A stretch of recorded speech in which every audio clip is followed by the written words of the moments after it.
করেছেন। তিনি জানিয়েছেন আসলে চাঁদাবাজের যে বিষয়টি, অপুকে আসলে তার বাসা থেকে নয়, বরং হচ্ছে তাকে বাসা থেকে অপহরণ করে নিয়ে যায়।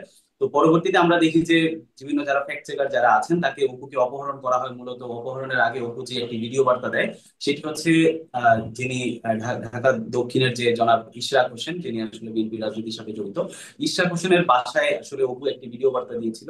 এবং ইশরাক হোসেনের বাসা থেকে কিন্তু জানে আলম অপু তিনি কিন্তু গ্রেফতার হন। কিন্তু অপরদিকে আসলে অপুর বাসা যেখানে বাড্ডা, অপুকে অপহরণ কে করে? আহ, অপহরণ কি করে এটি আমরা সুষ্ঠু তদন্ত জানাই। এই অপহরণটি আসলে অপুর যে স্ত্রী, উনি আসলে সংবাদ সম্মেলনে বলেছেন যে অপুকে আসলে ওর বাসা থেকে অপহরণ করে নিয়ে যায়। তো আমরা পরবর্তীতে বিভিন্ন ফ্যাক্ট চেকের মাধ্যমে দেখতেছি যে অপুকে ওর বাসা থেকে অপহরণ করার পর তাকে ইশরাকের বাসায় নিয়ে এসে তাকে একটি জোরপূর্বক একটি ভিডিও বার্তা বানানোর জন্য বলা হয়, যেটি জানে আলম অপুর স্ত্রী রিসেন্টলি করেছেন। তো ওই জায়গা থেকে পরবর্তীতে বিভিন্ন ফ্যাক্ট চেকাররা দেখেছেন যে আসলে জানে আলম অপু যেখান থেকে ভিডিও বার্তাটি দিচ্ছেন, ওই প্লেসটি মূলত ইশরাকেরই বাসা। কারণ ইশরাক এর আগে তার ফেসবুকে তার ফ্যামিলির বিভিন্ন প্রোগ্রামের ছবি তিনি শেয়ার করেছেন। পরবর্তী দেখা গিয়েছে জানে আলম অপুর ব্যাকগ্রাউন্ডে যেই আপনার সোফা কিংবা যেই ব্যাকগ্রাউন্ড, ওই ব্যাকগ্রাউন্ডে আসলে ইশরাকের বাসারই ওই ছবিটা। তো এই জায়গা থেকে আসলে এটি ধরেই নেওয়া যায় আসলে ইশরাক আসলে তার যে পূর্ব শত্রুতা আসলে মেয়র ইস্যুটি যে কেন্দ্র করে আসিফ মাহমুদের সাথে তার যে একটি আসলে দ্বন্দ্ব আছে আর কি, ওই জায়গা থেকে আসলে এটি ব্যক্তিগত শত্রুতাবশত তিনি তার বাসায় আসলে নিয়ে আসেন। তো ওই জায়গা থেকে আসলে আমরা যেটি দেখতে পাচ্ছি যে আসলে 2024-এর গণ অভ্যুত্থানের পরে আসলে এইভাবে মানে একজন মানুষকে জোর করে তাকে গুম করে নিয়ে আসা এবং তাকে জোরপূর্বক স্টেটমেন্ট দেওয়াতে বাধ্য করা। যে এখানে দেখা যাচ্ছে যে ওর পিছন থেকে যে ডিরেকশন দিচ্ছে, ওর সাথে আসলে ইশরাক আলমের সাথে সম্পৃক্ত যে চ্যানেলটি আছে বাংলা ভিশন, ওই বাংলা ভিশনের একজন সাংবাদিক, তার যে কণ্ঠ, এটির সাথে আসলে পিছন থেকে জানে আলম অপুর ভিডিও বানানোর জন্য যে দিক নির্দেশনা দেওয়া হচ্ছিল, হুবহু কণ্ঠ মিলে যাচ্ছে, যেটি আমরা পরবর্তীতে বিভিন্ন অনলাইন অ্যাক্টিভিস্ট এবং ফেসবুক থেকে যারা ফ্যাক্ট চেকার আছেন তাদের ইয়াতে আমরা দেখতে পাচ্ছি। তো ওই জায়গাটিতে আসলে জানে আলমের অপুর স্ত্রী যেমন একটি বার্তা দিচ্ছেন, ওই দিক থেকে মেয়র ইশরাক এক কথা বলছেন, ওই দিক থেকে আসিফ মাহমুদ এক কথা বলছেন। এই জায়গা থেকে আমরা যেটি চাই যে রাষ্ট্রের যে একটি সুষ্ঠু তদন্ত হোক, যে আসলে অপু চাঁদাবাজ কিনা, বা তার থেকে জোরপূর্বক স্টেটমেন্ট নিয়েছি কিনা সেটি। আর দ্বিতীয়ত আসিফ মাহমুদ সজীব ভুঁইয়ার ব্যাপারে যেটি আসছে, তিনি আজকে ওয়েস্টিনে গিয়েছেন, এটি একান্ত তার আসলে ব্যক্তিগত বিষয়। তিনি মানে উপদেষ্টা হিসেবে তিনি আসলে তার ব্যক্তি জায়গায় তিনি কোথায় লাঞ্চ করবেন, কোথায় ডিনার করবেন, একান্ত ব্যক্তিগত ইস্যু। কিন্তু এই বিষয়টি যেভাবে আলোচনায় আসছে, আমি মনে করি যে আসলে তার ব্যক্তিগত বিষয় আলোচনায় ইস্যু আসার জি, আসার চেয়েও নিশ্চয়ই হাঁস গুরুত্বপূর্ণ খেতে ইস্যুটি কোথায় ছিল যাচ্ছে সেটা তার আসলে তাকে। ব্যক্তিগত বিষয়। এটি তার ব্যক্তিগত বিষয়, কিন্তু মানুষ প্রশ্ন করতে পারে যে মানে প্রায়ই ওয়েস্টার্নে যাওয়ার মতো সামর্থ্য আসলে উপদেষ্টা হিসেবে থাকবার কথা কিনা, সেটিও আমি আলোচনায় আনতে চাই না। কিন্তু আপনারা বলছেন ইশরাকের বাসায় তাকে অপহরণ করে নিয়ে যাওয়া হলো, সেই বিষয়টির ফ্যাক্ট চেকও আপনারা করছেন, কণ্ঠস্বর মেলাচ্ছেন, আরও অনেক কিছুই করছেন, কিন্তু যেই বিষয়গুলো অপু সেই বার্তায় বলল উপদেষ্টা আসিফকে নিয়ে, যে তার সাথে ফোনালাপ হয়েছে, ফোনে উপদেষ্টা আসিফের সাথে কথা হয়েছে, যেই বাইকটিতে ছিলেন আহ, আহ, আহ, আসিফ মাহমুদ বলে তিনি বলছেন, আপনারা কি সেদিকে কোনো ফ্যাক্ট চেক করার চেষ্টা করেছেন যে আসলে জানে আলম ওরপুর ফোন আলাপটা কি ছিল, আসলেই সেই মোটরসাইকেলটি উপদেষ্টা আসিফ মাহমুদ ছিলেন কিনা, বা এই মোটরসাইকেলটি কার, এরকম কোনো ফ্যাক্ট চেক করেছেন নাকি শুধু ইশরাকের বিষয়ে ফ্যাক্ট চেক করছেন? হ্যাঁ, আমরা যেটি ফ্যাক্ট চেক তো আমরা করিনি, বিভিন্ন আমরা সোশ্যাল মিডিয়াতে এবং বিভিন্ন যারা ইন্ডিপেন্ডেন্ট ফ্যাক্ট চেকার আছে তাদের ওখানে আমরা দেখেছি। এই জন্যই আমি প্রথমেই বলে নিয়েছি যে আসলে পুরো ব্যাপারটি আসলে এটি একটি তদন্তের একটি বিষয়। এখানে পুরো ব্যাপারটি আমরা চাই যে এটি একটি রাষ্ট্রীয়ভাবে এটি তদন্ত হোক, তদন্তে আসলে যে দোষী সাব্যস্ত তাকে করো। কিন্তু দুঃখজনক ভাবে আমরা দেখছি যে আসলে এই জানে আলম উপর ইস্যুটিকে আসলে যে ইস্যুতে আমাদের ফোকাস থাকা উচিত, যে এটি একটি তদন্ত করা কে দোষী বা কে চাঁদাবাজি, সেটি না গিয়ে আসলে আমরা ইস্যুটি চলে গিয়েছে সামাজিক যোগাযোগ মাধ্যমে আসলে ওয়েস্টিনে আসিফ মাহমুদ যাচ্ছে। সে একজন বর্তমান উপদেষ্টা হিসেবে আছে, তার যদি বেতনের দিক থেকেও চিন্তা করি, সে এখন ওয়েস্টিনে যাওয়ার মতো তার সামর্থ্য আছে। তো ওই জায়গা থেকে আসলে ওটি আলোচনার ইস্যু না, যেহেতু তার একটি ব্যক্তিগত ইস্যু, আলোচনা হওয়া উচিত যে পুরো ব্যাপারটি আসলে কি ঘটেছে, এটি কারা ঘটেছে, নেপথ্যে কি আছে। আমরা বিশ্বাস করি যে এটি আসলে ইনভেস্টিগেট হওয়া উচিত। জি, আচ্ছা, আমি একটু আজিজুল বাড়ি হেলাল আপনার কাছ থেকেও শুনতে চাই এই পুরো ঘটনা নিয়ে। বিএনপিকে খুব সরব হতে দেখলাম তা না, মানে খুব কিছু বলতে বা আওয়াজ তুলতে খুব দেখলাম তা না। আপনাদের আসলে এইটা নিয়ে কি অবস্থান, আহ, একটু জানতে চাই। শুনুন, আমার বক্তব্য হলো যে যে চাঁদাবাজি বা সন্ত্রাসী যেগুলো হচ্ছে 5ই আগস্টের পরিবর্তনের পরে, এগুলো কিন্তু কেস অফ ইন্ডিভিজুয়াল, একটা ইন্ডিভিজুয়ালের একটা ঘটনা। এই ইন্ডিভিজুয়ালস যখন কোনো রাজনৈতিক দলের নাম ব্যবহার করে বা কোনো রাজনৈতিক দল আবার যদি সেটাকে অ্যাকনলেজ করে, তখন আপনি সেটাকে বলতে পারেন রাজনৈতিক চাঁদাবাজি বা আপনার দলীয় চাঁদাবাজি।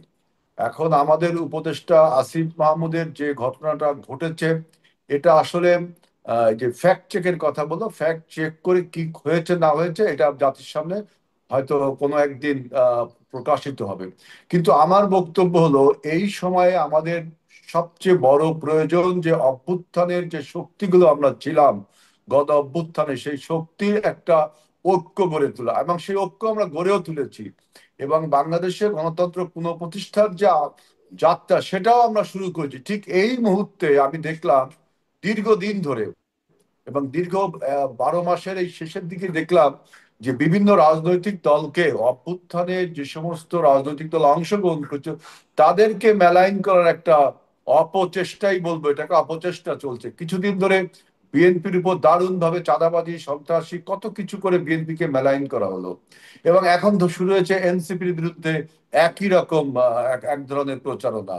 এবং দেখেন, অন্য একটি রাজনৈতিক দল জামাতে ইসলাম, তার তো একটা স্টিগমা রয়েছে 71-এর আপনার অপরাধের জন্য। এইভাবে গণ অভ্যুত্থানের শক্তিগুলোকে যদি আপনার স্টিগমাটাইজ করা হয়, তাহলে কি হচ্ছে, বাংলাদেশে একটা ডিপলিটিসাইজেশনের কিন্তু আপনার একটা গণ উদ্যোগ অভ্যুত্থানের শুরু। শক্তি বলে তাদের কি কোনো অপরাধ যদি থেকে থাকে, অপকর্ম থেকে থাকে, সেগুলো নিয়ে প্রচারণা চালানো যাবে না? প্রচারণা চালানো যাবে কেন? সেগুলো দিয়ে আপনি তদন্ত করতে পারেন। যেমন আমি তো বললাম যে যে যেমন আসিফ মাহমুদের বিষয়টা, এটা হলো আসিফ মাহমুদের ইন্ডিভিজুয়াল একটা বিষয়। উপদেষ্টা বিধায় তার এইটাকে আমরা আরো এটার ইন্ডিভিজুয়ালিজম থাকতেছে না, সেখানে সরকার জড়িয়ে পড়ছে।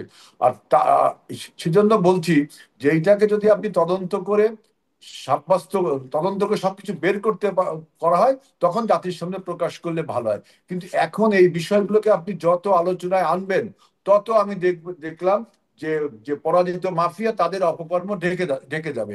আমাদের যে রাজনৈতিক এবং তাদের যে ষড়যন্ত্র, সেই ষড়যন্ত্র করার একটা স্পেস দিতে হবে।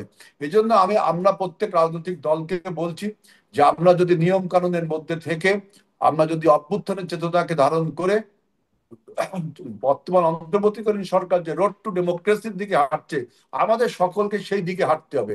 এখন যদি আমি দেখলাম বিভিন্ন গণমাধ্যম বলেন, বিভিন্ন রাজনৈতিক বিশ্লেষকরা বলেন, একটা অপচেষ্টা চলছে যে শেখ হাসিনার পরাজিত মাফিয়ার 17 বছর ভার্সেস ডক্টর ইউনূসের 1 বছর।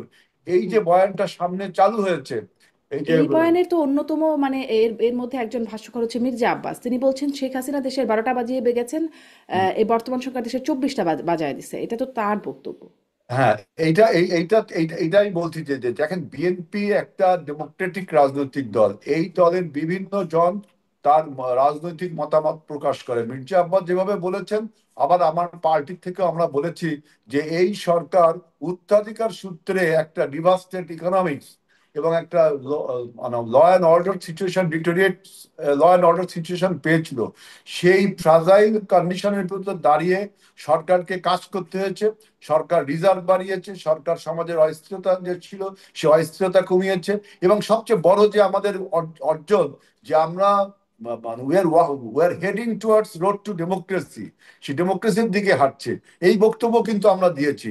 অর্থাৎ বিএনপি যেটা ডেমোক্রেটিক রাজনৈতিক দল, সে তার বিভিন্ন জন তার মন্তব্য প্রকাশ করতে পারে।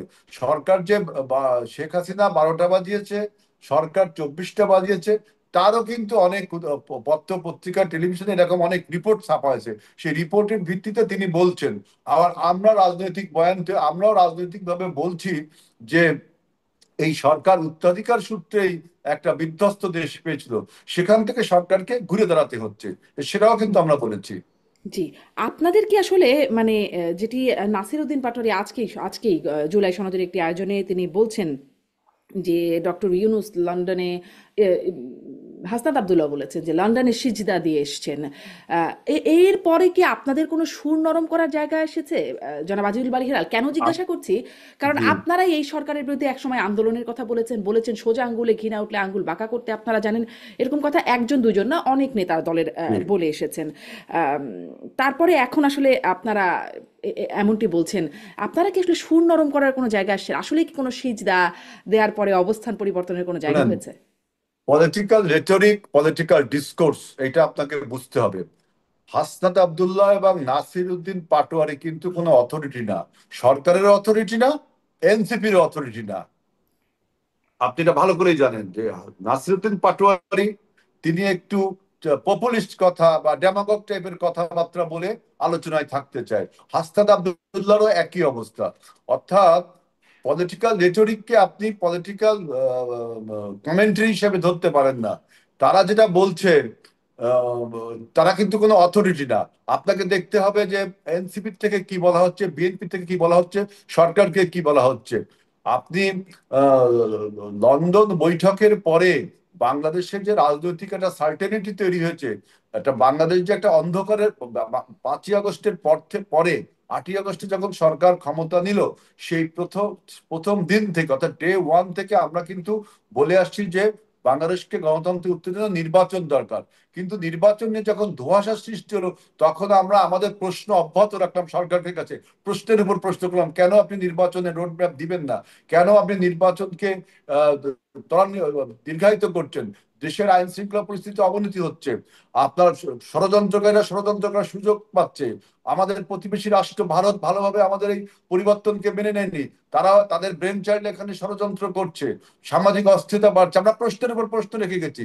যখন দেখলেন সরকার অনুধাবন করলো যে গণতন্ত্রের পথে উত্তরণ দরকার, তিনি একটা রোডম্যাপ ঘোষণা করলেন, তখন আমি দেখলাম কি আমাদের অভ্যুত্থানের কিছু শক্তি হতাশ হয়ে পড়লো এবং বিএনপি সাধুবাদ হলো।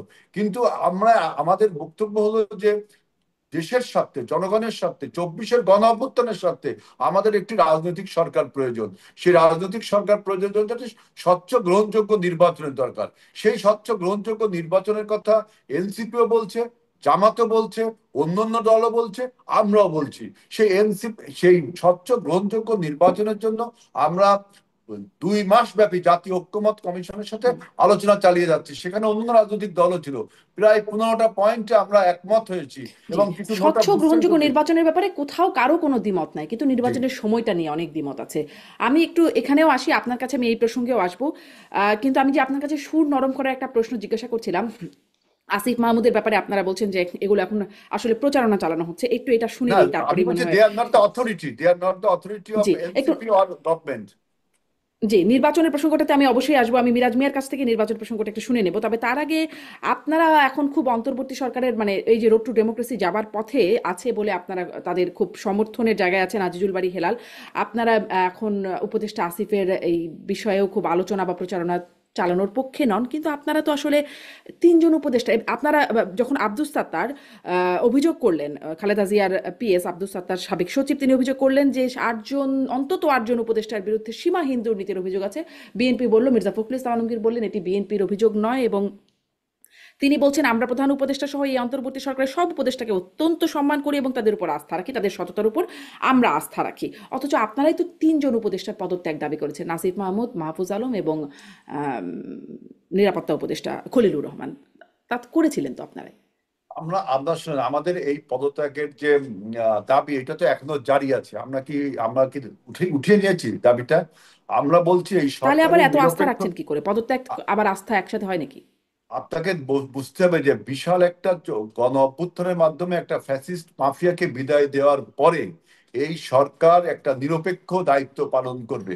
সরকারের নিরপেক্ষতা যাতে প্রশ্নবিদ্ধ না হয়, সেজন্য বলা হয়েছে যে সমস্ত উপদেষ্টা আপনার আপনার এনসিপি একটা রাজনৈতিক দল, সেই রাজনৈতিক দলের সাথে সম্পৃক্ত রয়েছে, তারা যদি সরকার থেকে সরে আসে তাহলে সরকারের নিরপেক্ষতা নিয়ে প্রশ্নবিদ্ধ হয় না। সুতরাং আমাদের এই দাবিটা এখনো জারি আছে, কিন্তু আমাদের প্রশ্ন হলো সরকার তার নিরপেক্ষ ভূমিকা পালন করে level playing field to hold a fair and free election, এইটা আমরা আমরা অবজার্ভ করছি। জি, প্রশ্নটা ওইখানে যে আস্থা থাকলে পদত্যাগের দাবি কেন, আর পদত্যাগের দাবি করলে আস্থা আবার কোথা থেকে থাকে? আমি একটু নির্বাচন প্রসঙ্গেই আসি এবার। আপনারা বলছেন যে নির্বাচন, রোড টু ডেমোক্রেসি, সুষ্ঠু নির্বাচন, এটা নিয়ে কোনো দ্বিমত নাই, কারোর কোনো দ্বিমত নাই, কিন্তু মিরাজ মিয়া আপনাদের আবারও নাসিরউদ্দিন পাটোয়ারি তিনি অথরিটি কিনা, তিনি কিন্তু আপনাদের হাসনাত থেকে শুরু করে নাহিদ ইসলামের উপস্থিতিতে তিনি এটি বলছেন যে ফেব্রুয়ারি নির্বাচন হবে না। এই এই কথাটি তিনি বলছেন। তাহলে কবে আসলে নির্বাচন হবে? আপনারা আসলে কবে নির্বাচন চান? দেখেন, নির্বাচন নিয়ে যে ব্যাপারটি আলোচনায় আসছে, নির্বাচনী ইস্যুটি এটি অলরেডি সেটেল। এবং প্রধান উপদেষ্টা তিনি বলেছেন যে আসলে নির্বাচন তিনি ফেব্রুয়ারির মধ্যেই করবেন, এবং হচ্ছে প্রধান উপদেষ্টার প্রেস সচিব তিনিও কিন্তু বলেছেন যে আসলে নির্বাচন এটি ফেব্রুয়ারির মধ্যে। এবং জাতীয় নাগরিক পার্টি এনসিপি আমরাও চাই যে এটি আসলে ফেব্রুয়ারি কেন, আপনি নির্বাচনটি আসলে নভেম্বরতে করতে পারেন, আপনি জানুয়ারিতে করতে পারেন, স্পেসিফিক ফেব্রুয়ারিতে কেন? এটি আগে হলেও সমস্যা নেই, কিন্তু আমাদের যে স্পেসিফিক দাবিটি, যেটি আসলে নাসিরউদ্দিন পাটোয়ারি এবং আমাদের দলের যিনি আহ্বায়ক তারাও স্পষ্ট করেছেন যে আগামী নির্বাচন যেটি, সেটি হবে আসলে গণপরিষদ কাম সংসদ নির্বাচন।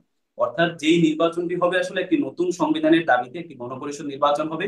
প্রথমে একটি গণপরিষদ নির্বাচনের পরে আমরা চেয়েছিলাম যে একটি নতুন সংবিধান, এই সংবিধান ইস্যুতে তিনি তারা বলেছেন আর কি যে আগামী নির্বাচন হবে। তো এই জায়গা থেকে আসলে কেন বলেছেন, আমরা একটু ব্যাকগ্রাউন্ডে আসি। আপনারা জানেন যে জুলাই যে ঘোষণাপত্র হয়েছে, সেই জুলাই ঘোষণাপত্রে আসলে একদম শেষের দিকে 25 কিংবা 26 নম্বর দফায় সেখানে বলা আছে যে এই ঘোষণাপত্রটি পরবর্তী নির্বাচনে নির্বাচিত সংসদ এসে সেখানেই যেই সংবিধান সংশোধন করা হবে সেই সংশোধনীতে জুলাই ঘোষণাপত্রটি অন্তর্ভুক্ত করা হবে। তো এটি দ্বারা আসলে সরকার স্পষ্ট করে দিয়েছে যে আসলে গণপরিষদ বা এই ধরনের কোনো কিছু হচ্ছে না, নতুন সংবিধানও হচ্ছে না। সংবিধানের যে সংস্কারগুলো সেগুলো পরবর্তী নির্বাচিত সরকার এসে ধাপে ধাপে করবে। এবং হচ্ছে আপনি যদি ডক্টর আলী রিয়াজ স্যারের নেতৃত্বে যে জাতীয় ঐকমত্য কমিশন আছে, সেখানে তারা যে জুলাই সনদের একটা ড্রাফট তৈরি করেছে, সেই ড্রাফটেও তারা লিখেছে এই যে জুলাই সনদে যেই 160 থেকে 70টি যে সংস্কার বিষয়ক প্রস্তাবনা, রাষ্ট্রের সংবিধান থেকে শুরু করে বিভিন্ন রাষ্ট্রীয় প্রতিষ্ঠান থেকে শুরু করে যে সংস্কারগুলো আসতে যাচ্ছে, এই সংস্কারগুলো আসলে জুলাই সনদ অন্তর্ভুক্ত করা আছে। এখানে কিন্তু সাংবিধানিক সংস্কারও আছে জুলাই সনদের মধ্যে। তারাও সেখানে বলেছে যে এটি আসলে পরবর্তী নির্বাচিত সরকার এসে 2 বছরের মধ্যে ধাপে ধাপে করবে। এখন আমাদের দাবিটি যেই জায়গাটা স্পেসিফিক, যে আপনার ঐকমত্য কমিশনের সেখানে জুলাই সনদও বলা হচ্ছে পরবর্তী সংসদে এই সংসদগুলো আসলে অন্তর্ভুক্ত হবে, তারা ধাপে ধাপে এগুলো বাস্তবায়ন করবে। আবার প্রধান উপদেষ্টা যিনি আসলে লন্ডন সফরের পরে এসে তিনি নির্বাচনের তারিখ সেখানে ঘোষণা করেছেন যে ফেব্রুয়ারির দিকে নির্বাচন হবে। আবার জুলাই যে ঘোষণাপত্রটি হয়েছে সেখানেও বলা হচ্ছে যে পরবর্তী সরকারের সংস্কারকৃত সংবিধানে এই ধরনের সংস্কারগুলো অন্তর্ভুক্ত হবে। এই জায়গাটিতে আমরা যেটি বলছি যে আসলে আমাদের যেই সংস্কার আছে, যে প্রায় 2000 শহীদের রক্তের বিনিময়, এই সংস্কার তো আসলে আমরা নির্বাচিত বা পরবর্তী সরকারের উপর আমরা ছেড়ে দিতে পারি না। কেন ছেড়ে দিতে পারি না? কারণ আমাদের অতীত যে ইতিহাস, রাজনৈতিক নির্বাচিত যে সরকারের যে ইতিহাস, সেটি কিন্তু আসলে ভয়াবহ। কারণ আমরা দেখেছি 1991 সালেও যে 3 দলীয় রূপরেখা হয়েছিল, সেটির আইনি ভিত্তি না থাকায় সেটি তখন বাস্তবায়ন না না হয়, সেটি কিন্তু নির্বাচিত সরকারের হাতে যখন ছেড়ে দেয়, সেটি কিন্তু নির্বাচিত সরকার এসেই ভায়োলেট করে মাগুলার উপ ইলেকশন। পরবর্তীতে আমরা দেখেছি যে 91 সালে যে শাহাবুদ্দিনের যে 29টি সংস্কার কমিটি হয়, সেই সুপারিশগুলো মানা হয়নি। 2001 সালে যে লতিফুরের নেতৃত্বে যে টিআইবির যে 15টি সংস্কার কমিটি, সেগুলো বাস্তবায়ন হয়। দ্বিতীয়ত যেই জায়গাটাতে আমরা বলছি আসলে নতুন সংবিধান কেন লাগবে, এই যে সকল রাজনৈতিক দল, যেমন হচ্ছে বিএনপিও কিন্তু অনেকগুলো জি, রাজনৈতিক নতুন দল। সংবিধান কেন লাগবে সেই ব্যাখ্যাটি আপনারা দিয়েছেন, বিভিন্ন সময় দিচ্ছেন, কিন্তু মানে গণপরিষদ নির্বাচনের প্রয়োজনীয়তা কেন সেটাও আপনারা বিভিন্ন সময় ব্যাখ্যা করেছেন, এখনো করলেন। ফেব্রুয়ারিতে নির্বাচন হবে না কেন? না, আমরা বলছি যে ফেব্রুয়ারিতে নির্বাচন হবে না, যে প্রধান উপদেষ্টা যখন স্পষ্ট করে বলে দেয় যে আসলে যে নির্বাচিত সরকার এসে তখন পরবর্তী সংস্কারগুলো বাস্তবায়ন করবে, তখন আমরা বলছি যে এটি তো এই নির্বাচন আমরা চাই না, এই নির্বাচন হবে না। আমাদের যে নির্বাচনটি হবে সেটি হচ্ছে গণপরিষদ কাম সংসদ নির্বাচন। যে কারণে আচ্ছা, আমরা বলছি আপনি এখন যদি আমার প্রশ্ন গণপরিষদ হচ্ছে, নির্বাচন। যদি গণপরিষদ নির্বাচন, আমি যাব আজিজুল বারী হিলালের কাছে ওই প্রসঙ্গে যাব, কিন্তু যদি গণপরিষদ নির্বাচন প্রসঙ্গে বিএনপি না মানে বা মানে এটিতে যদি ঐক্যমত না করা যায়, তাহলে আপনারা কি করবেন? কারণ আমি শুনছি বা নাসিরউদ্দিন পাটোয়ারির কাছ থেকেও শুনছি যে এক চুলো ছাড় দেওয়া হবে না গণপরিষদ নির্বাচন ইস্যুতে। নাহিদ ইসলাম বলছেন যে জুলাই সনদ ইস্যুতে এক চুলো ছাড় দেওয়া হবে না। ছাড় না দিয়ে আপনারা কি করবেন? আমরা বলছি যে যদি গণপরিষদ না হয় কিংবা নতুন সংবিধান না হয়, তাহলে হচ্ছে আমরা আগামী ইলেকশনে আমরা যাব না। কারণ জুলাইয়ের সাথে যে আমাদের যে কমিটমেন্ট, জুলাইয়ের যে আকাঙ্ক্ষা, সেটি আসলে বাস্তবায়ন হবে না যদি গণপরিষদ এবং নতুন সংবিধান না হয়। সেটি কেন হয় সেই ব্যাখ্যা যদি আমাকে সময় দেওয়া হয়, তাহলে আমি সেটিও বিস্তারিত বলতে পারি। আচ্ছা, কারণ আপনি আপনারা নির্বাচনে যাবেন না, নির্বাচনে না গিয়ে কি করবেন? সেটি মানে আমাদের নির্বাচন পরবর্তী বয়কট করবেন, না, এতটুকুই? না, আমাদের সেটি পরবর্তী সিদ্ধান্ত। আমরা বলছি যে আমরা জুলাই সনদের ব্যাপারে এবং এটির সাংবিধানিক এবং যে আইনি ভিত্তি আছে এবং যে গণপরিষদ নতুন সংবিধান, এটির ব্যাপারে আমরা আসলে রাজনৈতিক দল হিসেবে দলের থেকে আমাদের কোনো ছাড় দেওয়া হবে না। আমরা ওকে। প্রয়োজনে নির্বাচন বয়কট করব। জি, মিরাজ ভাই, আমি আসছি আপনার কাছে আবারও। তাহলে এই হচ্ছে সামারি। আজিজুল বারী হেলাল, গণপরিষদ নির্বাচন আপনারা মানবেন? দেখেন, গণপরিষদ নির্বাচন হয় কখন? তার তো যখন দেশ একটা স্বাধীন হয়, নতুন স্বাধীনপ্রাপ্ত দেশ যখন নতুন সংবিধান রচনা করে, তখন গণপরিষদ নির্বাচন হয়। 70-এর নির্বাচনে আপনার গণপরিষদ, যেহেতু পাকিস্তানের সংবিধান ছিল না, একই সাথে আমরা যখন 71-এ স্বাধীন করলাম, তখন ওই 70-কে আমরা গণপরিষদ ধরে আমরা সেখানে একটা নতুন সংবিধান রচনা করলাম। অর্থাৎ নতুন করে এখন আর সংবিধান রচনা করার প্রয়োজন নেই। এটা রাজনৈতিক অভিজ্ঞতা থেকে আমি বলছি। এবং তারা আমাদের এনসিপি যে নতুন রাজনৈতিক দলটি এখনো পলিটিক্যালি তারা এত ম্যাচুরিটি অর্জন করেনি যে গণপরিষদ নির্বাচনটা হয়। যেটা বললাম যে আমাদের যেটা একটা সংবিধান রয়েছে, সেই সংবিধান কিন্তু আমরা 17 বার, খুব সম্ভব 17 বার কি 15 বার আমরা অ্যামেন্ডমেন্ট করেছি। যতবার অ্যামেন্ডমেন্ট করেছি ততবারই একটি নতুন সংবিধান, তাই না? সুতরাং আপনার আপনার নতুন করে গণপরিষদের যে কথা তারা বলল, সেটা নিশ্চয়ই আমাদের যে নির্বাচনের আগেই আমাদের এই আলোচনার মাধ্যমে এগুলো ঠিক করা হবে। একটা রাজনৈতিক দল বলতেই পারে যে এইটা চাই ওইটা চাই, যেমন বললো যে জুলাই সনদের ব্যাপারে কোনো ছাড় দেওয়া হবে না। দেখেন জুলাই সনদটা কি, যে আমরা 2 মাস ব্যাপী যে ঐক্যমত কমিশন একসাথে বসে যেসব বিষয়ে ঐক্যমত হয়েছি, কিছু কিছু বিষয় নোট অফ ডিসেন্টও দেওয়া হয়েছে, আমরাও দিয়েছি তারাও দিয়েছে। এখন এই সব নোট অফ ডিসেন্ট আমরা বলেছি যে নির্বাচনী ম্যানিফেস্টোয় থাকবে। আর একটা প্রশ্ন করছে যে 2 বছরের মধ্যে যে এটা ইমপ্লিমেন্ট করাবে, সেই বিশ্বাস বা আস্থা তারা পাচ্ছে না। সেই বিশ্বাস এবং আস্থা সংসদের উপর পেতে হবে, এটাই পলিটিক্স। আপনি যদি 2 বছরের মধ্যে ওই নতুন সংসদ যদি এইগুলো ইমপ্লিমেন্ট না করে, তাহলে তার অবস্থা কি হবে? পতিত ফ্যাসিবাদের মতো হবে। তাই তো হবে, জনগণ বিদ্রোহ করবে, বিপ্লব করবে। যে যেগুলো কমিটমেন্ট করা হয়েছে সেগুলো যদি পরবর্তী 2 বছর এটা না মানা হয়। সুতরাং কিন্তু তাতে লাভ এখন কি আসলে, মানে বারবার এই বিপ্লব বিদ্রোহ না না, এগুলো চলবে? বিপ্লব না, রাজনীতিতে আপনার আন্দোলন সংগ্রাম চলতেই থাকে, বিপ্লব তো আর বলছে না কেউ। এখন যদি কোনো রাজনৈতিক দল তিনি বলে যে এইগুলো এই নির্বাচন ফ্রি অ্যান্ড ফেয়ার করার সাথে সবকিছু করা উচিত, কিন্তু পরবর্তীতে বাংলাদেশকে কিভাবে চলবে, বাংলাদেশ কিভাবে দেখতে চায়, তাদের একটা ভিউজ আছে। আমরা পরপর 4 বার ক্ষমতায় ছিলাম, আমরা দীর্ঘদিন ক্ষমতায় ছিলাম, রাষ্ট্র পরিচালনায় আমাদের অভিজ্ঞতা রয়েছে। সুতরাং আমরা বুঝছি যে আগামী বাংলাদেশ কিভাবে চলবে, তাদের ভাবনা, তরুণদের ভাবনা, অন্যান্য রাজনৈতিক দলের ভাবনা সবই ঐক্যবদ্ধভাবে করা হবে। কিন্তু যদি নির্বাচন করব না এই কথা বলেন বা নির্বাচনে যাব না, তাহলে লাভ হচ্ছে কি? পতিত ফ্যাসিবাদেরকে আপনি পয়েন্ট দিচ্ছেন, আর কি লাভ হচ্ছে? 24-এর গণ অভ্যুত্থানকে আপনি ব্যর্থতায় পর্যবসিত করছেন। এবং বাংলাদেশ যে যদি পরবর্তীতে বিফল হয়, অর্থাৎ 24-এর গণ অভ্যুত্থানের পরে যে সরকারটা গঠিত হবে, সেই সরকার যদি বিফল হয়, তাহলে কি হবে? আমরা একটা প্রতিবেশী রাষ্ট্র ভারত যেহেতু আমাদের পরিবর্তনকে ভালোভাবে মেনে নিতে পারেনি, তাদের ক্লায়েন্ট হিসেবে পরিণত হতে হবে। সুতরাং আমাদেরকে অন্তত এই প্রশ্নে, গণতন্ত্রের প্রশ্নে, সার্বভৌমত্বের প্রশ্নে একমত থাকতে হবে। কারণ একটি জনগণের নির্বাচিত সরকারই জি, পারে জি, তাহলে কি আপনারা রোগকে। সেই মানে গণপরিষদ নির্বাচনে কি একমত হবেন? এটা কি আপনারা হবেন? আমি তো কারণ বললাম তারা তো আবার এখানে ছাড় দিতে চায় না। রাজনৈতিকভাবে গণপরিষদ এখন হওয়ার কোনো বাস্তবতা এখন নেই, মানে কারণ আমরা আপনারা তো কোনোভাবেই একমত হবেন না গণপরিষদ নির্বাচনে? একটা ইলজিক কথা যদি কেউ বলে, যেটা হ্যাঁ। পলিটিক্যাল গ্রামারে পড়ে না, সেটা পাবে একমত হয়ে। নিশ্চয়ই আমাদের সাথে আন্ডারস্ট্যান্ডিং বোঝানো হবে, বোঝাপড়া হবে যে গণপরিষদ এভাবে হয় না। সংবিধান পরিবর্তন করতে গেলে সেটা সংসদে বসেই করা যাচ্ছে, কারণ এই তো 15 বার সংবিধান পরিবর্তন হয়েছে। সুতরাং আরো পরিবর্তন করা যেতে পারে, এবং অনেক বিষয় পরিবর্তনের জন্য তো প্রস্তাব আনা হয়েছে। যেমন জি, 70 আর্টিকেলসকে আমরা চেঞ্জ করছি, আমরা প্রধানমন্ত্রীর ক্ষমতাকে লিমিটেড করছি, আমরা ইন্ডিপেন্ডেন্ট জুডিশিয়ারি জি, ইন্ডিপেন্ডেন্ট অনেক কিছু করছি, অনেক কিছু আপনারা মানছেন, নির্বাচন অনেক কিছু কমিশন ওনারা মানছেন, ইন্ডিপেন্ডেন্ট মানে করছি। অনেক কিছু নিয়ে আলোচনা হচ্ছে, ঐকমত্য হচ্ছে, কিন্তু যেখানে আটকে যাচ্ছে এখন গণপরিষদ নির্বাচন, ছাড় দেবেন না বলছেন। মানে আমি আসলে এই প্রশ্নটাই একটু এটাই বুঝতে এটা চাই যে বলছে যদি কে? বলছে কে? বলছে জুলাই, জুলাই সনদে ছাড় দিবেন না, গণপরিষদের বিষয়ে বলেনি কিন্তু, না, জুলাই বলেছে সনদের কথা। নাসিরউদ্দিন পাটোয়ারি বলেছেন যে নাসিরুদ্দিন গণপরিষদ পাটোয়ারি ইজ বিষয়েও নট ছাড় দ্য দেবেন না। অথরিটি। আমি তো সেটা প্রথমেই বললাম, অথরিটি আপনি এখন আপনার আপনার বিয়ার অথরিটিটাকে, আপনার এনসিপির অথরিটি কি নাসিরুদ্দিন পাটোয়ারি? সে বলতে হবে। সে কিন্তু, আমি তো আগেই বলছি, সে পপুলিস্ট কথা, ডেমাগগ টাইপের কথা, অনেক কথা কিন্তু সে বলে। সে বিএনপির অনেক বড় বড় নেতাদের নামেও কথা বলেছে। সে ওই হুম। আওয়ামী লীগ আমলে, বিএনপি আমলে 10টা কষ্টের কথা বলেছে।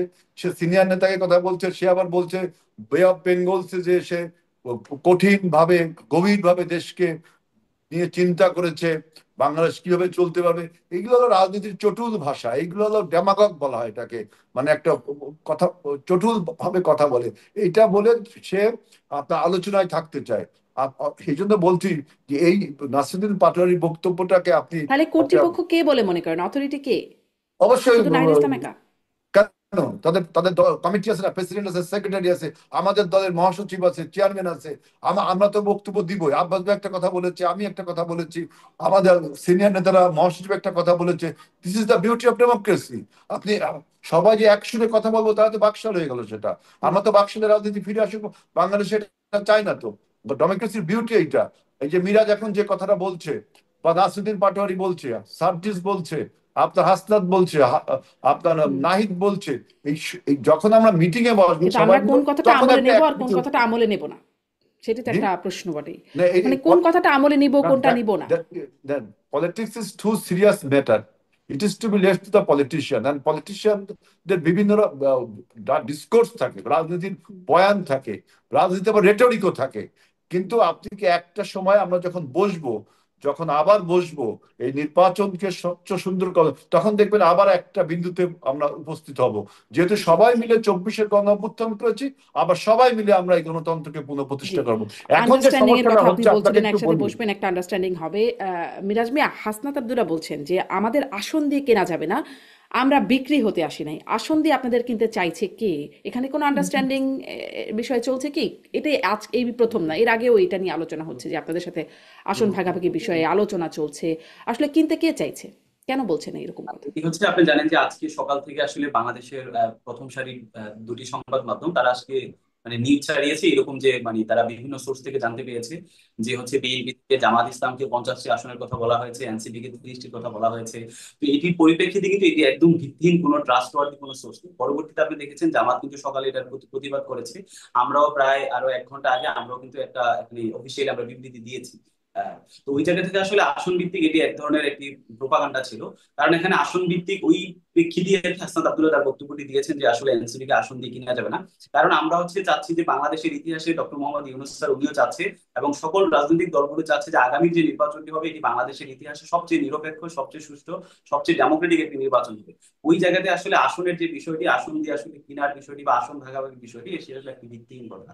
আর দ্বিতীয়ত হচ্ছে আমি একটু আজিজুল ভাই, হেলাল ভাইয়ের কাছে একটু যেটি বলবো, সেটি হচ্ছে আমরা যখন গণপরিষদের কথা বলি কিংবা হচ্ছে বিএনপি সরাসরি ইলেকশনের কথা বলে, এটি আসলে এখানে মেচিউর ইনমেচিউরিটির বিষয় না। বিষয়টি হচ্ছে দেখেন এখানে অনেকগুলো যুক্তি আছে, সেটি আপনি যদি দেখেন বিশ্বের অসংখ্য দেশ কিন্তু যখন স্বাধীন হয়েছে, স্বাধীনতার পরে তারা যে কনস্টিটিউশন তৈরি করে, পরবর্তীতে ওভার দি টাইম যখন সেখানে বড় আকারের কোনো গণ অভ্যুত্থান হয় বা পূর্বের কনস্টিটিউশনের কোনো সমস্যা হয়, তখন কিন্তু তারা নতুন সংবিধানের দিয়ে দিয়েছে। মাত্র 2 বছর আগে আপনার চিলিতে কিন্তু নতুন সংবিধান হয়েছে, নতুন গণপরিষদ হয়েছে। আপনার হচ্ছে দেখেন তিউনিসিয়া অনেক আগে স্বাধীন হয়েছে, 2015 সালে তারা নতুন করে সংবিধান করেছে। তেমনি দক্ষিণ আফ্রিকা, ফ্রান্স তার 5বারের মতো তারা সংবিধান করেছে। হুম। অর্থাৎ মানে একবার দেশ স্বাধীন হলে যে নতুন করে সংবিধান করা যায় না, এটি আসলে যুক্তির মধ্যে পড়ে না। দ্বিতীয়ত যে ব্যাপারটি আমরা বলছি, আর সেটি হচ্ছে দেখেন আমাদের যেই গণপরিষদের বাংলাদেশ স্বাধীন হওয়ার পর 1971 সালে যেই গণপরিষদের মাধ্যমে আমাদের যে সংবিধানটি হয়, সেটি কিন্তু আসলে একটি ত্রুটিপূর্ণ সংবিধান। কারণ আপনার গণপরিষদটি হয়েছিল আপনার 1970 সালের পাকিস্তান রাষ্ট্রের একটি ইসলামিক প্রজাতন্ত্র হিসেবে একটি ইসলামিক কাঠামোর একটি সংবিধান রচনা করার জন্যই কিন্তু তখন 70-এর গণপরিষদ কাম সংসদ ইলেকশনটি হয়। তো 1971 সালে বাংলাদেশ যখন স্বাধীন হয়, তখন কিন্তু আসলে ওই 1970 সালে যারা নির্বাচিত, তাদের ম্যান্ডেট ছিল পাকিস্তানের কনস্টিটিউশন তৈরি করা। তাদের কিন্তু ম্যান্ডেট স্বাধীন বাংলাদেশে একটি নতুন কনস্টিটিউশন তৈরি করার ম্যান্ডেট কিন্তু তাদের ছিল না। ওই জায়গায় একটি গাঠনিক ত্রুটি আছে। দ্বিতীয়ত হচ্ছে, তৃতীয় যে কারণে আমরা বলছি যে কেন গণপরিষদ লাগবে, কারণ হচ্ছে আপনি আজিজুল বাড়ি বললেন যে হেলাল ভাই বললেন যে 17বার কনস্টিটিউশন আমাদের সংশোধন হয়েছে, আমরা প্রয়োজনে অনেকগুলো সংশোধনী এনে। আপনি হচ্ছে কয়টা সংশোধনী আনবেন? ঐকমত্য কমিশনে আসলে সংবিধানের যদি দেখা গিয়েছে তারা সকল রাজনৈতিক দল মিলে প্রায় আমাদের 60 থেকে 70টি সংবিধান অনুচ্ছেদ পরিবর্তন করতে হবে। দেখেন আপনি সংবিধানের সংশোধনী দিয়ে তো 60 থেকে 70টি আপনি সংশোধনী আনলে এই সংবিধানের আসলে বেসিক কোনো কাঠামো থাকে না। দ্বিতীয়ত হচ্ছে আপনার নির্বাচন কমিশন রিলেটেড যে আর্টিকেল গুলো সংবিধানের একদম শেষ দিকে আছে, সেই আর্টিকেল গুলো আগের আর্টিকেল সম্পূর্ণ বাদ দিয়ে নতুন করে রিরাইট করতে হবে। এখন সংবিধান আপনি সংশোধনী করে যত সামান্য পরিবর্তন আনতে পারেন, কিন্তু একটা সংবিধানের বেসিক কাঠামো থেকে শুরু করে রিরাইট করা, এটি কিন্তু আসলে সংসদের হাতে নেই। আপনি যদি এটি সংশোধনের মাধ্যমে করেন, পরবর্তী যে কোনো সরকার এসে এটি পঞ্চম সংশোধনীর মতো যে কোনো একটি হাইকোর্টের রিট বা আবার নতুন একটি আপনার পার্লামেন্টের 2/3 মেজরিটি ভোটাভুটির মাধ্যমে এই সংশোধনী বাতিল করে ঠিক আবার সেই 72 কনস্টিটিউশনে ফিরে দিতে পারে।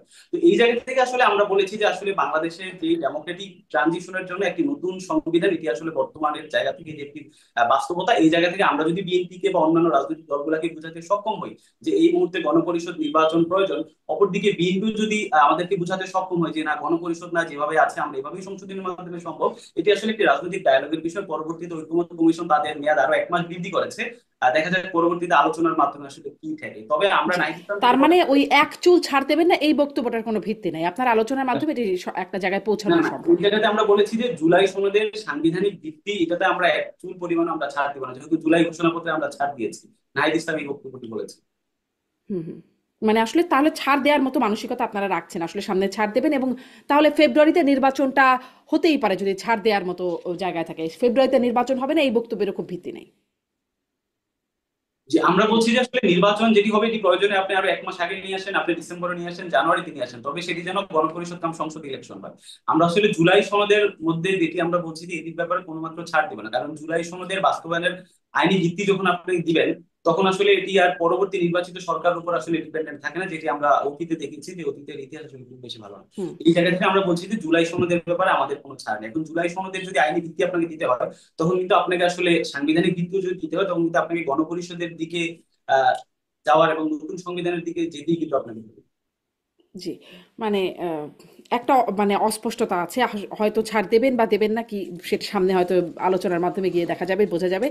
আমি একটু আজিজুল বাড়ি হেলাল আপনার কাছ থেকে এটাও একটু জানতে চাই যে প্রধান উপদেষ্টার কাছ থেকে তো শুনলাম ফেব্রুয়ারির প্রথমার্ধে নির্বাচন হবে, প্রধান নির্বাচন কমিশনার বলেন, প্রেস সচিবকে আমরা পরবর্তীতে শুনলাম, উপদেষ্টাদের মধ্যেও কেউ কেউ বলছেন। কিন্তু মালয়েশিয়ায় গিয়ে সাক্ষাৎকারে প্রধান উপদেষ্টা বলছেন বিচার সংস্কার ছাড়া নির্বাচন করলে পুরনো সমস্যা ফিরবে। মানে যেই বিচার এবং সংস্কারের কথা বলাচ্ছেন সেটা ফেব্রুয়ারির মধ্যে শেষ হয়ে যাবে তো?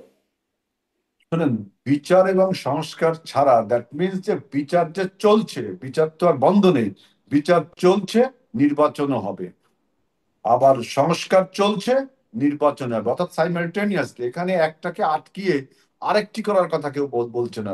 প্রধান উপদেষ্টা সেরকম বলছে, যদি আপনি এখন বিচার বন্ধ করে দেন, এখন যদি সংস্কার বন্ধ করে দেন, যেমন সংস্কার যে আলাপগুলো আমাদের হয়েছে, যে যেসব বিষয়ে আমরা ঐক্যমত হয়েছি সেটা যদি বন্ধ করে দেন, তাহলে তো আর হচ্ছে না। আমরা সবাই ঐক্যমত হয়েছি, বিচার, সংস্কার, নির্বাচন সব একই সাথে চলবে। এখন যে বক্তব্যটা যেটা হচ্ছে, উনি বলেছেন যে ঐতিহাসিক নির্বাচন হবে, তাই না? ঐতিহাসিক নির্বাচন মানে কি? যে ইতিহাসে যে নির্বাচনের কথা লেখা থাকবে, এখন সেই নির্বাচনের কথা আপনার বিখ্যাত উপায়েও লেখা হতে পারে, কুখ্যাত উপায়েও লেখা হতে পারে। যেমন আপনার 2018 সালের ঐতিহাসিক কারচুপির নির্বাচন, 2024 সালের ঐতিহাসিক আহ, দামি দামি নির্বাচন, 2014 সালের ঐতিহাসিক ভোটারবিহীন নির্বাচন। এখন যদি 2026 সালে ঐতিহাসিক, কিন্তু সেই ভোট নির্বাচনটা হতে হবে স্বচ্ছ এবং গ্রহণযোগ্য, তাই তো? এখন দেখেন, আপনি বলছেন যে আসন ভাগাভাগির কথা একটা বলেছেন, আমরা বলছি যে আমরা এখন যে সমস্ত রাজনৈতিক দল আছি, তারা যদি সবাই ঐক্যবদ্ধ হয়ে একটি জাতীয় সরকার গঠন করে নির্বাচনটা করি, তাহলে শেখ হাসিনার আমি দামি নির্বাচন আর আমাদের এই ইনিশিয়েটিভটা একই রকম হয়ে যায় না? সেজন্য বিএনপি বারবার বলছে, যার যার অবস্থান থেকে আমরা যদি সবাই ইন্ডিভিজুয়াল ইলেকশনটা করি, তারপরে নির্বাচনে জয় পরাজয় যাই হোক, এরপর আমরা ঐক্যবদ্ধ একটি সরকার গঠন করলাম, এবং যারা সরকারে আসলো না তারা বিরোধী দলে থাকলো। কিন্তু আপনি যদি নির্বাচনে আগেই আপনি জোট গঠন করেন, আসন ভাগাভাগি করেন, তাহলে শেখ হাসিনাকে আপনি দোষ দিতে পারবেন না, পারবেন? সুতরাং সেই জন্য বলছি যে আপনার অনেক রাজনৈতিক দল এই আমি দেখছি, আমি এনসিপির কথাও বলছি না, জামাত ইসলামের কথাও বলছি না, আহ, আমি এনসিপির কথা বলছি না, অন্যান্য রাজনৈতিক দল আমি দেখছি, তারা যেহেতু নেশন ওয়াইড দল না, আমাদের এনসিপি তো নতুন রাজনৈতিক দল, এদের উত্তরোত্তর সমৃদ্ধি আমরা সবাই কামনা করি।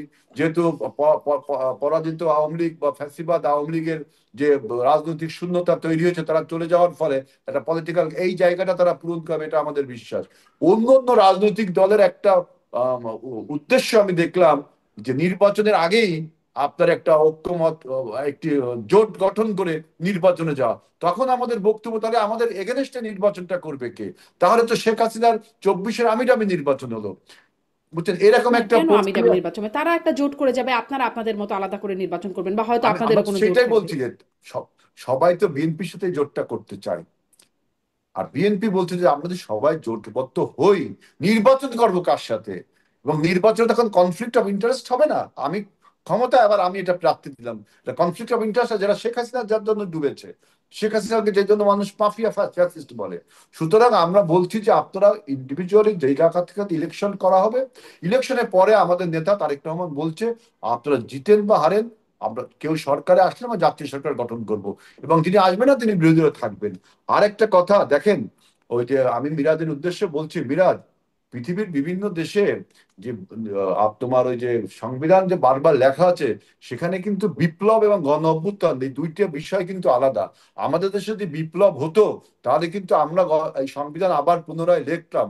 যেদিন তোমার প্রেসিডেন্ট চুপ্পুর কাছ থেকে বঙ্গভবনে 8 তারিখে তো তোমার ক্ষমতা গ্রহণ করে, তখন তখন আমরা বলেছিলাম, আমরা ছাত্রছাত্রীরা বলেছিলাম এটা তো আর বিপ্লব হলো না, এটা তো কোনো বিপ্লব হলো না। কারণ বিপ্লবে আপনি যার বিরুদ্ধে বিপ্লব করলেন, যার বিরুদ্ধে অভ্যুত্থান করলেন, তার হাত থেকে আপনি ক্ষমতা নিচ্ছেন, তার সংবিধান ছুঁয়ে আপনি ক্ষমতা নিচ্ছেন, তাহলে তার বিপ্লব থাকে না।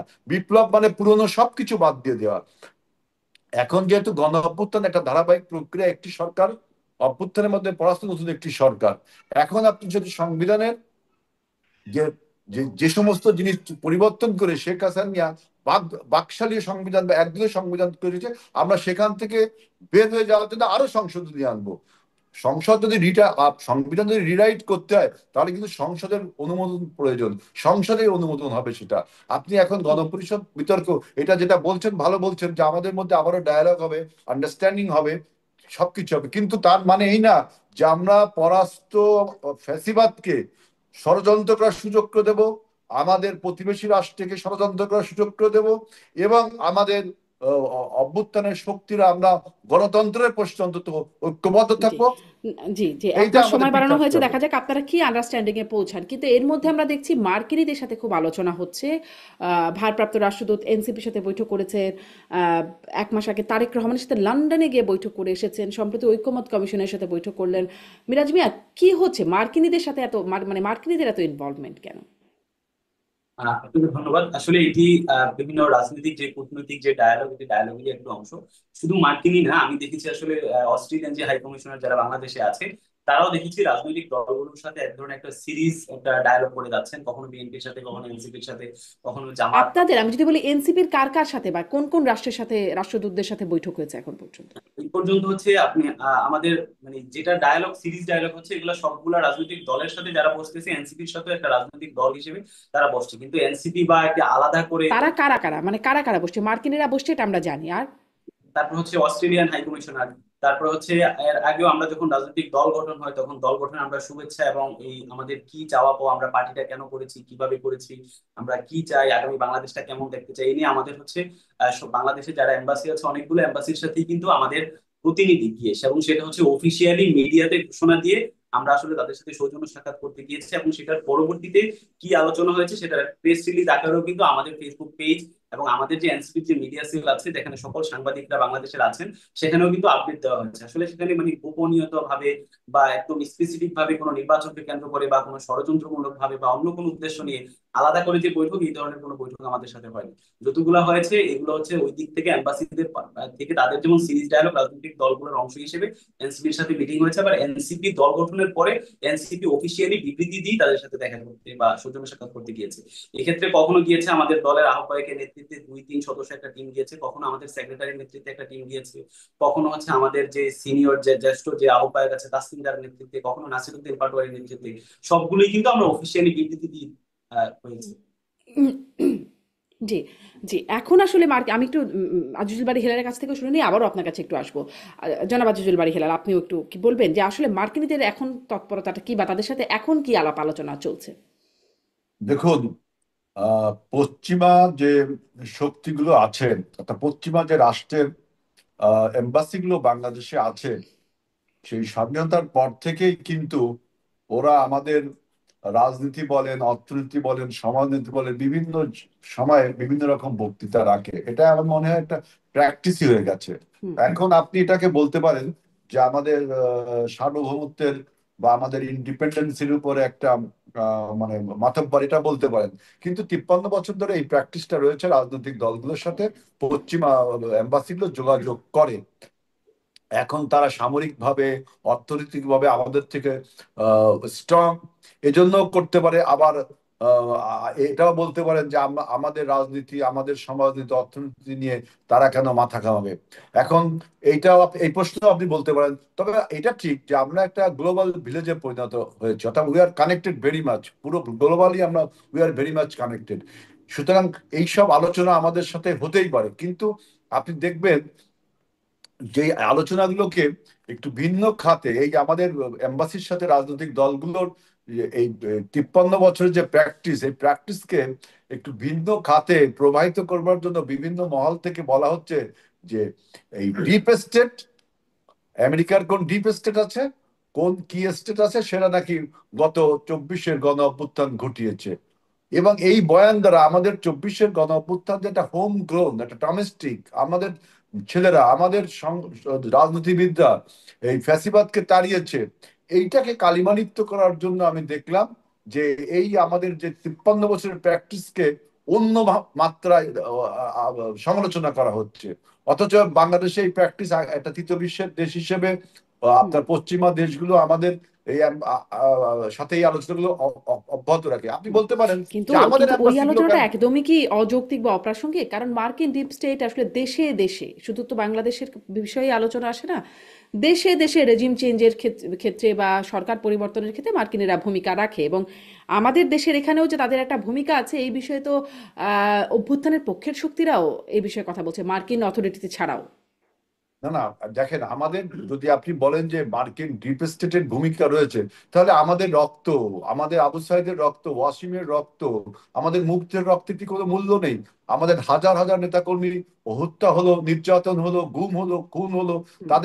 তাদের রক্তের উপর দাঁড়িয়ে এই আমরা গণ অভ্যুত্থান করেছি।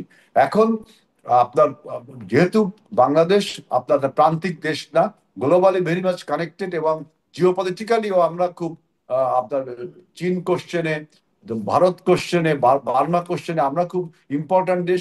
এই জন্য হয়তো আপনি বলতে পারেন যে ডিপ স্টেটের একটা ভূমিকা আছে। আপনি যদি ডিপ স্টেটের ভূমিকা কে অগ্রগণ্য হিসেবে দেখেন, তাহলে আমাদের 24-এর গণ অভ্যুত্থানের এত বড় বিপ্লব, এত বড় অভ্যুত্থান, এতগুলো মানুষের রক্তক্ষয়, সংঘর্ষ, এটাকে তো মূল্যহীন হয়ে যায়। সুতরাং আপনি 71 তো বলা হতো যে হুম। ভারত এবং রাশিয়ার ষড়যন্ত্রে বাংলাদেশ স্বাধীন হয়েছে, এটাকে আপনি মানবেন? তাহলে আমাদের মুক্তিযোদ্ধার সমস্ত মুক্তিযোদ্ধারা জীবন দিয়েছে, তাদের সে রক্তের সাথে বেইমানি করা হয়। ঠিক একইভাবে 24-এর গণ অভ্যুত্থান যারা জীবন দিয়েছে, যারা আত্মাহুতি দিয়েছেন, যারা তাদের তাদের এই অবদানকে তো অস্বীকার করা হয়। আপনার আমেরিকা কি করলো, ভারত কি করলো, তাদের এটা অবদান অস্বীকার কেন করা হবে? মানে তাদের সাথে যে যোগাযোগটা অভ্যুত্থানের সময়কালীন, সেই যোগাযোগটা, সেই বিষয় তো আসলে পরবর্তীতে অভ্যুত্থানের নেতারাও বলছেন যে হ্যাঁ, সেই সময় আসলে মার্কিনীদের বা এম্বাসিগুলোর সাথে কিভাবে যোগাযোগ রাখতে হচ্ছিল, আমি তো তাদের কিংবা বললাম যোগাযোগ রাখছিল। 53 বছরে মার্কিন এম্বাসির সাথে যোগাযোগ করেনি, বা হুম। মার্কিনিরা যোগাযোগ করেনি এরকমটা এমন নাই। একটি এমন একটি জি। রাজনৈতিক দলের নাম বলুন, এমন একটি রাজনৈতিক দলের জি, নাম বলুন। একদমই একদমই আপনি যেটি বলছিলেন খুব সেটাই যথার্থই বলছি বলছেন যে আমি, এটা একটা কালচারে পরিণত হয়েছে। এটা কালচারে পরিণত হয়েছে। জি, কিন্তু কিন্তু এখন আসলে আমার 24-এর গণ প্রশ্নটা এটা যে অভ্যুত্থানের ভূমিকাটা পুরো আমাদের হোম গ্রোন, হুম, ডোমেস্টিক একটা মুভমেন্ট এখন এটা। আসলে মার্কিনীরা কি চায়, এখন আসলে মার্কিনীদের মানে তৎপরতাটা কি, দলে দলে গুলোর সাথে যে কথা হচ্ছে, তারা আসলে তাদের জায়গাটা কি, তাদের প্রত্যাশার জায়গা কি, তাদের স্বার্থের জায়গা কি? তাদের তো নিশ্চয়ই কিছু না হ্যাঁ, কিছু স্বার্থ আছে। আমি তো আর মার্কিনীদের বয়ান এখন গণতন্ত্র, গণতন্ত্র, ডেমোক্রেসি অ্যান্ড হিউম্যানিটি ওদের বয়ান। আগে ছিল ওয়ার অন টেরর, সন্ত্রাসের বিরুদ্ধে যুদ্ধ। এখন সেই বয়ান চেঞ্জ করে এখন দেখলাম ডেমোক্রেসি অ্যান্ড হিউম্যানিটি, এই দুইটা বয়ান তারা সামনে নিয়ে রাষ্ট্রে দেশে দেশে কাজ করছে। এটা আমি দেখলাম। যেমন আমাদের দেশে শুল্ক আরোপ হয়েছিল 37%, সেইখান থেকে আপনার কূটনীতিক উপায়ে কথা বলতে বলতে এখন আমরা 20% এসে দাঁড়িয়েছি, তাই না? সুতরাং ওদের যে হিউম্যানিটি, ওদের যে ডেমোক্রেসি, সেইটার হয়তো বয়ান দেয়। আহ তাছাড়া আর আর আর কি হবে?